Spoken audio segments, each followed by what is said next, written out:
नमस्कार और माननीय प्रमुख शासन सचिव सहकारिता महोदया से, माननीय मुख्यमंत्री महोदया से गुहार करते हैं और साथ ही साथ हम इस बात का स्वागत करते हैं, अभिनंदन करते हैं कि विधानसभा के कॉन्स्टिट्यूशन क्लब में माननीय सहकारिता मंत्री की मौजूदगी में माननीय सहकारिता मंत्री और प्रमुख शासन सचिव सहकारिता ने माननीय मुख्यमंत्री जी को अपने इस विचार और निर्णय से अवगत कराया। हमारे जो नींव के पत्थर हैं वो दिन रात लगे हुए हैं, लेकिन उनकी एक जो मांग है उसमें सब तरफ से सर उस पर सहमति होते हुए भी जो उनका एक काडर गठन की मांग चल रही है उस पर इस बात को लेकर सहमति नहीं बन पा रही है कि इसकी शुरुआत अभी पूरे देश में किसी ने नहीं की है। तो सर मेरा आग्रह ये रहेगा कि अगर आपका वरद हस्त रहे, आपका आशीर्वाद रहे, तो विभाग में जो ये हमारे पैक्स के व्यवस्थापकों के लिए, सह व्यवस्थापकों के लिए जो एक काडर बनाने की मांग लंबे समय से लंबित रही है सर, और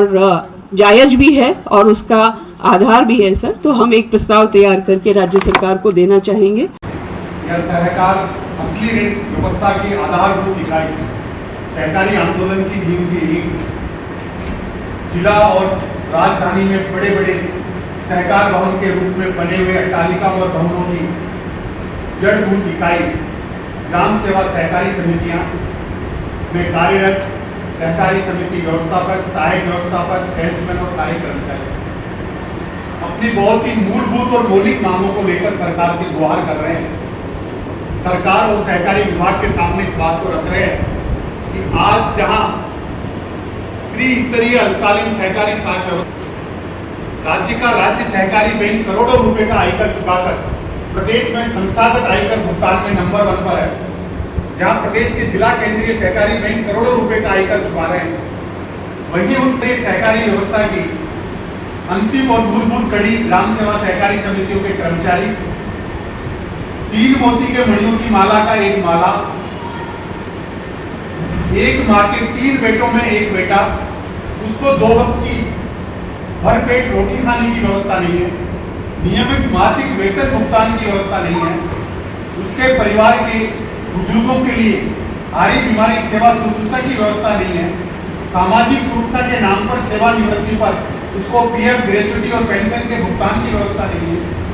आज नियोक्ता के रूप में कोई एक रूप समान व्यवस्था करते हुए केडर निर्धारण की व्यवस्था नहीं है, जहां पहले मूलभूत रूप से व्यवस्थापकों से पदोन्नति के रूप में लोन सुपरवाइजर के रूप में 100% पदोन्नति की जाती थी, उस व्यवस्था में कोई विसंगति और बिखराव पैदा कर दिया है। इन मौलिक मांगों को लेकर प्रदेश का पैक्स कर्मचारी बहुउद्देशीय ग्राम सेवा सहकारी समिति एम्प्लॉइज यूनियन के बैनर तले 2 अन्य संगठनों के साथ आंदोलन पर है। सरकार से इस बात की गुहार कर रहा है कि हमारा केडर निर्धारण करके कमजोर और आर्थिक रूप से असक्षम पैक्स में वेतन भुगतान की व्यवस्था की जाए, जिसमें बहुत ही व्यवहारिक व्यवस्था हो सकती है कि त्रिस्तरीय अल्पकालीन व्यवस्था में जहाँ सरकार की बजट घोषणा में 25,000 करोड़ और आने वाले बजट में होगा 27,000 करोड़ हो सकता है या 30,000 करोड़ हो सकता है, उस ऋण वितरण व्यवस्था को जब अपेक्स बैंक, सीसीबी और पैक्स मिलकर संपन्न करते हैं और जिसमें पैक्स की बहुत बड़ी मूलभूत जमीनी स्तर पर किसान के खेत और खलियान तक जिम्मेदारी होती है, तो ऋण वितरण के आधार पर आनुपातिक रूप से अपेक्स बैंक और सेंट्रल कोऑपरेटिव बैंक को टैक्स के वेतन भुगतान की व्यवस्था के लिए केडर व्यवस्था में पैक्स सैलरी फंड में कॉन्ट्रीब्यूट करने की एक मैकेनिज्म निर्धारित किया जाना चाहिए, जिससे करोड़ों रुपए के आयकर के भुगतान की जगह उस व्यवस्था में एक परिवार का अभिन्न अंग, शरीर का अभिन्न हिस्सा जो 2 वक्त की रोटी से महरूम है, उसकी रोटी की व्यवस्था की जा सके। साथ ही साथ जिन जिलों में स्क्रीनिंग की व्यवस्था कर रोजगार को नियमित नहीं किया गया है, हो सकता है पिछले जिलों में कहीं विसंगतिपूर्ण स्क्रीनिंग हुई हो सकता है कई नियमों की अनदेखी की गई हो, तो उससे उन जिलों के कर्मचारी दोषी नहीं है जहाँ स्क्रीनिंग नहीं हो। अगर किसी खेत की फसल को जानवर खा जाता है तो हम खेत में फसल बोना बंद नहीं करते, फसल की रखवाली करने के लिए बाढ़ की व्यवस्था करते हैं। तो उन नियमों की व्यवस्था के लिए भ्रष्टाचार नहीं हो, पारदर्शी व्यवस्था के साथ स्क्रीनिंग व्यवस्था लागू की जाए, अन्य जिलों में स्क्रीनिंग की जानी चाहिए। ऐसे हम सहकारिता मंत्री जी और सहकारिता विभाग और सरकार से गुहार करते हैं। साथ ही साथ टैक्स कर्मचारियों के जो सेवा नियम बने हुए, अगर उन सेवा नियमों में कोई पारदर्शी, अनुशासित, प्रमाणित व्यवस्था होती तो आज ये असंतोष क्यों पैदा होता, आज ये सेवा नियमों में विसंगति क्यों पैदा होती, आज जगह जगह सेवा नियमों के नाम पर अनुचित गतिविधियां और अनुचित व्यवहार और व्यापार क्यों चलता। तो हमारी यह भी मांग है कि जैसे हर वर्ग के कर्मचारियों के सुरक्षित सेवा नियम होते हैं, वैसे अनुभवी लोगों की कमेटी बनाकर जिसमें यूनियन के प्रतिनिधि भी शामिल हों और सेवा नियमों का निर्धारण किया जाना चाहिए। पुरानी व्यवस्था के तहत 100% लोन सुपरवाइजर की पदोन्नति में व्यवस्थापकों को उनका अधिकार दिया जाना चाहिए। कहीं जो 20% बैंकिंग सहायक भर्ती में कोटा और आरक्षण निर्धारित किया गया था, अगर उस पर कहीं कोई माकूल और ईमानदारी से मंतव्य निर्धारित किया गया है तो अविलंब शीघ्र उस 20% की सिर्फ टैक्स कर्मचारियों के लिए वैकेंसी निकाली जानी चाहिए। इन मांगों के लिए हम सहकारिता मंत्री जी से, सहकारी विभाग से, रजिस्ट्रार और माननीय प्रमुख शासन सचिव सहकारिता महोदया से, माननीय मुख्यमंत्री महोदया से गुहार करते हैं और साथ ही साथ हम इस बात का स्वागत करते हैं, अभिनंदन करते हैं कि विधानसभा के कॉन्स्टिट्यूशन क्लब में माननीय सहकारिता मंत्री की मौजूदगी में माननीय सहकारिता मंत्री और प्रमुख शासन सचिव सहकारिता ने माननीय मुख्यमंत्री जी को अपने इस विचार और निर्णय से अवगत कराया कि केडर का निर्धारण करके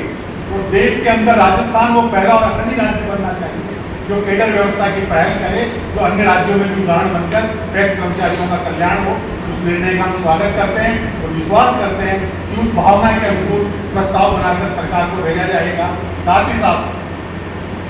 हम द्विपक्षीय वार्ता के माध्यम से इन मांगों का निस्तारण करते हुए आंदोलन को सौहार्द और शांतिपूर्ण तरीके से, सद्भावपूर्ण तरीके से, लोकतांत्रिक तरीके से ले जाने की भी अपेक्षा इन संगठनों से भी करते हैं और सरकार से भी करते हैं। जहां तक इन मांगों का सवाल है, सहकारी साख समितियां, एम्प्लॉइज यूनियन राजस्थान और बैंक कर्मचारी संगठन